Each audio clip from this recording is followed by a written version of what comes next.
Aš dažnai gaunu klausimą, kodėl mes pasirinkome Žaliąją gamtos mokyklą savo vaikui. Tai mūsų vaikas pradėjo šią mokyklą lankyti metų pradžioje.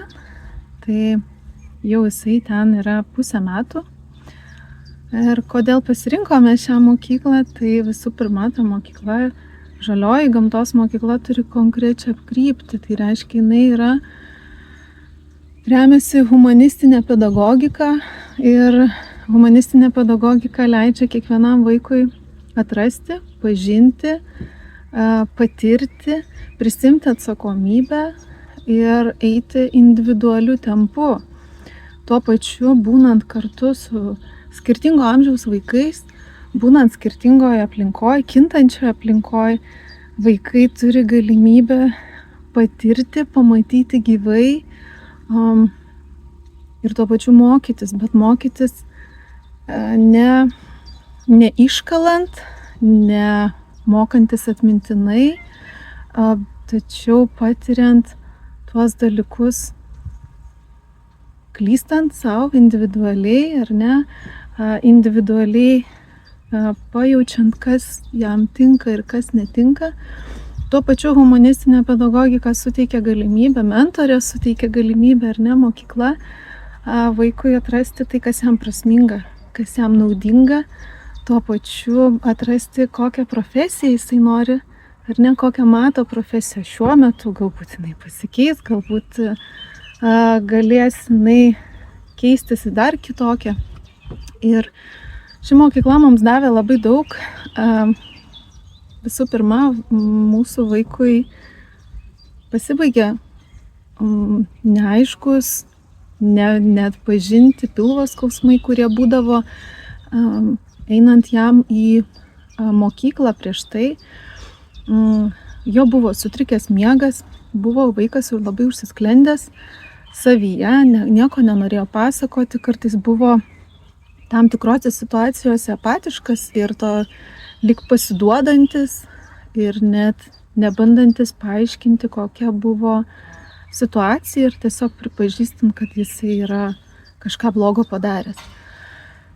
Ir visi šie ženklai mus privertė, ar ne, tiesiog ir privertė ir tuo pačiu privertė susimastyti ir pakeisti mokyklą. Ir atradome Žaliąją gamtos mokyklą, kurioje vaikas atgimė. Tikrai galiu drąsiai taip sakyti, nes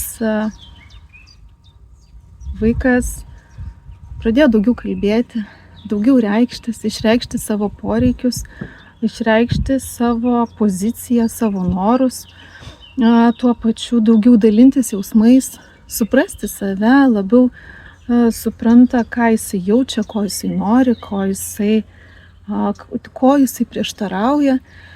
Ir tuo pačiu matau labai didelį progresą, vaikas prisiima atsakomybę, dažniau atsiprašo, dažniau pasako, visgi aš buvau neteisus, o gal galim kitaip pataisyti šią situaciją. Jisai ieško daugiau sprendimų, ieško daugiau galimybių ir kartais mums kaip tėvams sako, mes mokomės iš savo klaidų ir tai yra taip, tai yra tiesa. Ir vaikas ten yra besąlygiškai priimtas su savo poreikiais, su savo individualiu ar net to ugdymosi procesu. Ir jis mokosi ir auga palankioje aplinkoje, kuri mums yra priimtina mūsų šeimai. Ir tuo pačiu jisai daug gauna fizinio krūvio mokykloje, kur jam yra labai naudinga. Jie būna daug lauke, gamtoje, sportuoja, bėgioja, laksto ir nebėra vaikas įkalintas būtent mokyklos erdvėje, kur nebuvo galima lakstyti, bėgioti.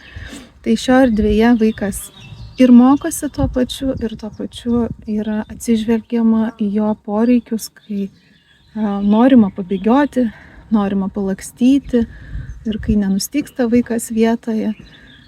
Ir tuo pačiu jisai turi galimybės atrasti savo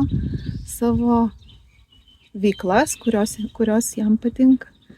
Tai kviečiu susipažinti su šia mokykla ir pamatyti, kas joje yra naudinga jums, kaip jūsų šeimai.